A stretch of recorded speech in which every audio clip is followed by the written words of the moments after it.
Hello guys, welcome to अवतार enterprises CSC coaching centre मुकानपुर। हमारे YouTube channels में आप सभी का बहुत बहुत स्वागत है। हमारे यूट्यूब चैनल को जल्दी से जल्दी सब्सक्राइब करें और आप सभी जानते हैं कि हमने 9th और 10th क्लास के ट्यूटोरियल स्टार्ट किए हुए हैं।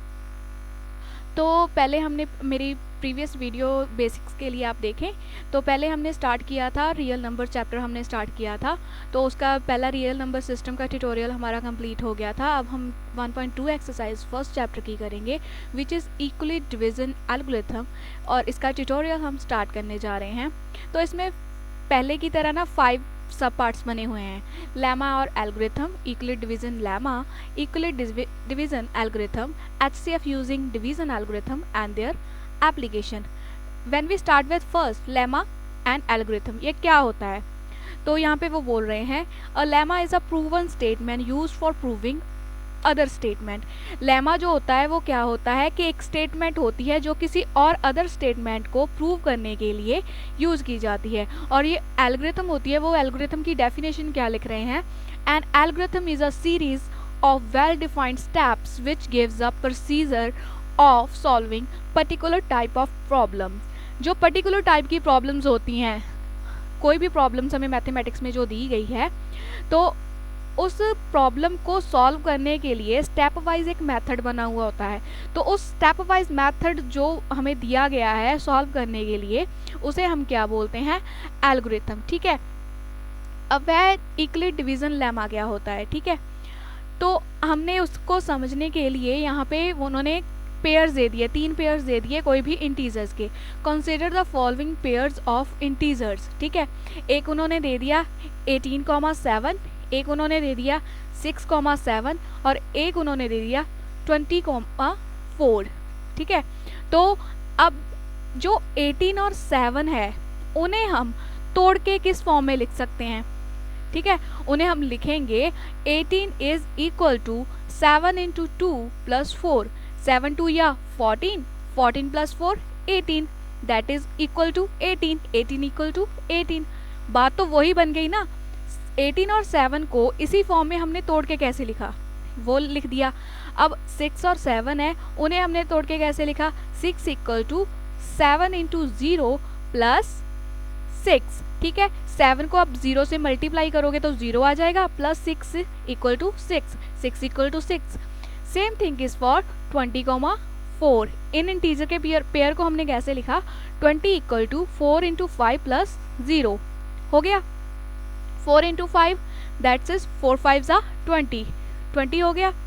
तो अब each pair of positive integers, इन्हें हम ये तो एग्जाम्पल ली थी ना पेयर्स की, 18 7 6 7 24 है ना, 20,4 ये एग्जाम्पल थी। अब इन्हें जनरल में कैसे लिखेंगे? तो इन्हें जनरल में लिखेंगे for each pair of positive integers a and b, we can find the whole number q and r such that a equal to bq plus r, where r is greater than 0, greater than or equal to 0 और less than b। इसका मतलब है कोई दो integers suppose a and b, उन्हें हम इस form में लिख सकते हैं, यहाँ पे b equal to a equal to B Q plus R की फॉर्म में, इस फॉर्म में हम लिखेंगे। यहाँ पे r जो होगा वो हमेशा 0 से बड़ा होगा या 0 के इक्वल होगा, और जो b इंटीजर दिया गया है उससे छोटा होगा। ठीक है, इसे ये एक फॉर्म है जिसे हम बोलते हैं यूक्लिड डिवीजन लेमा।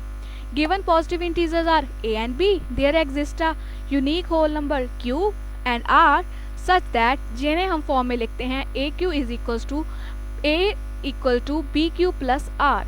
यहाँ पे r क्या है? 0 के इक्वल है या 0 के छोटा है, और जो b है वो r से बड़ा होगा ऑलवेज।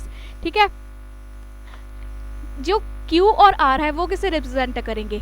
q रिप्रेजेंट करेगा क्वोशंट को और r होगा उसका रिमाइंडर। ये तो हम बेसिक जानते ही हैं, q is quotient and r is remainder. ठीक है, अब आ गए हम यूक्लिड डिवीजन एल्गोरिथम क्या होता है। ठीक है, Euclid division algorithm is a technique to compute highest common factor. Highest common factor का याद आया? HCF। हम HCF यूज़ करते थे ना, सॉल्व करते थे। अब वो HCF फाइंड करने की एक यूनिक टेक्निक है ये, उसे हम बोलते हैं यूक्लिड डिवीजन एल्गोरिथम। दो कोई भी इंटीजर्स के पेयर में से जब हम उनका HCF फाइंड करेंगे तो हम ये एल्गोरिथम का यूज़ करेंगे, ठीक है। तो अभी कह रहे हैं कि to obtain HCF of two positive integers से A and B where A is greater than B we follow the given steps। अब हमने दो पॉजिटिव इंटीजर्स के पेयर में से उनका HCF निकालना है, तो हमने ये वाला टेक्निक यूज करना है। स्टेप 1 क्या है? Apply Euclid division lemma to A and B, find the whole numbers Q and R such that. अब A और B जो हो गए, हमने इंटीजर्स के पेयर को मान लिया, एक को A मान लिया, दूसरे को B मान लिया, तो उसका कोशेंट और रिमाइंडर हो गया Q and R, तो उसे हम इस फॉर्म में लिख देंगे A equal to BQ plus R, ठीक है। अब सेकंड स्टेप हमने क्या देखना है? अगर तो R 0 के इक्वल हुआ तो जो B होगा ना, सेकंड वाला, मतलब A और B इंटीजर्स माने था, तो जो B होगा वो होगा इसका HCF। और अगर R 0 के इक्वल नहीं है, हमेशा याद रखना है, अगर वो 0 के इक्वल नहीं है तो हमने फिर से जो B और R को लेके दोबारा से उस पर यूक्लिड डिवीजन एल्गोरिथम अप्लाई कर देना है, ठीक है। जब तक रिमाइंडर 0 नहीं आ जाता, स्टेप 3 है continue the process till remainder is 0। Third step में वो बोल रहे हैं जब तक रिमाइंडर हमारा 0 नहीं आ जाएगा तब तक हमें ये स्टेप करे जाना है। और जब 0 आ गया तो जो B की वैल्यू है ना, हमने पुट करनी है, वो B की वैल्यू क्या हो जाएगी? इसका HCF। The main conclusion is the divisor at the state will be required HCF। जो डिवाइजर हो जाएगा इसमें वो रिक्वायर्ड HCF आ जाएगा, ठीक है। अब बोल रहे हैं HCF यूजिंग डिवीजन एल्गोरिथम, इस पे क्लिक करेंगे, देखेंगे हम क्या एग्जाम्पल दे रहे हैं वो। तो वो बोल रहे हैं कि आप फाइंड कीजिए एग्जाम्पल के ज़रिए हम इसे, ये तो जर्नल के लिए मैंने आपको समझाया, अब इसे हम एग्जाम्पल के तौर पे देखेंगे कि एग्जाम्पल में हम कैसे समझा रहे हैं। तो वो बोल रहे हैं 432 और 960, देखो कितनी बड़ी रकम आ गई। अब इसमें से हमने इन इंटीजर के पेयर का हमने HCF फाइंड करना है। कैसे फाइंड करना है? तो जो हमने यूक्लिड डिवीजन एल्गोरिथम यूज़ किया ना मेथड, उसी मेथड को अप्लाई करके करना है। तो स्टेप 1 क्या था कि हमने देखना है जो B है वो ग्रेटर देन A होगा। तो सिंस जो A की वैल्यू हो गई 432 और B की वैल्यू हो गई 960, तो 432 छोटा है ना 960 थे, तो हमने यहाँ पे ये डिवीज़न एल्गोरिथम लेमा अप्लाई कर दिया। इसके फॉर्म को हमने तोड़ के कैसे लिखा? 960 को हमने तोड़ के लिखा। अगर 432 को हम 2 से मल्टीप्लाई करेंगे और प्लस उसके 96 आ जाएगा। 432 को हम मल्टीप्लाई करके जब जो आंसर आएगा उसमें अगर 96 प्लस करेंगे, ये हमने डिवीज़न करके हमने फाइंड कर लेना है, ठीक है बच्चों। तो हमने फाइंड कर लिया कि 96 रिमाइंडर आ गया। यहाँ पे हमने जनरल क्या किया था? A equal to B into Q plus R।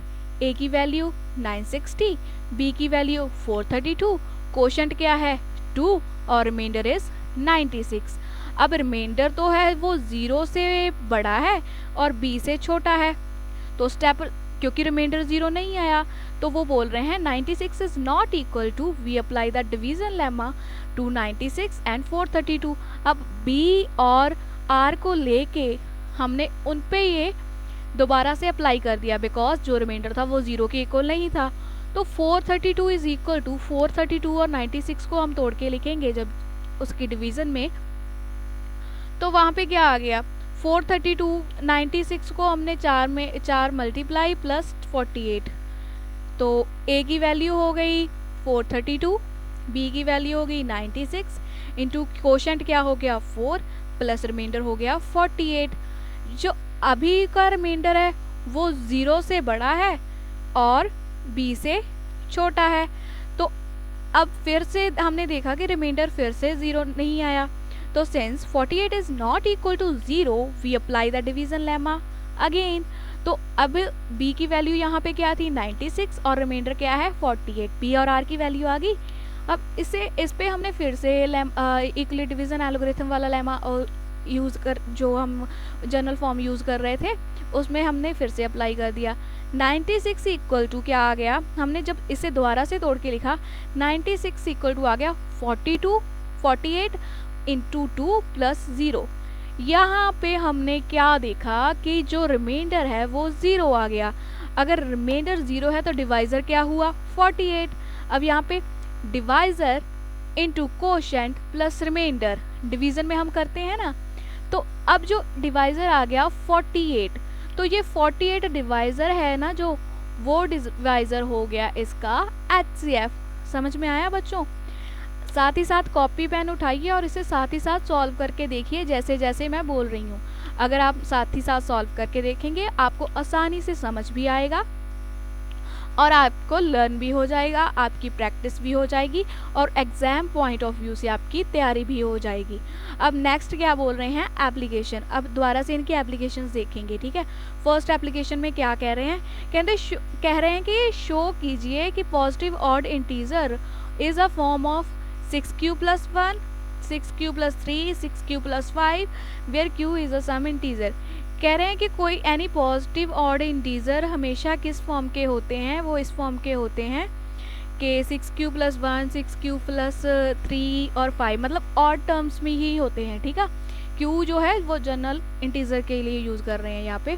तो इसका सोल्यूशन क्या कर रहे हैं कि कह रहे हैं कि let a be any odd positive integer, a को ऑड पॉजिटिव इंटीजर ले लिया, इस पे इक्वली डिवीजन लेमा था वो अप्लाई कर दिया a और 6 पे। This is a unique technique.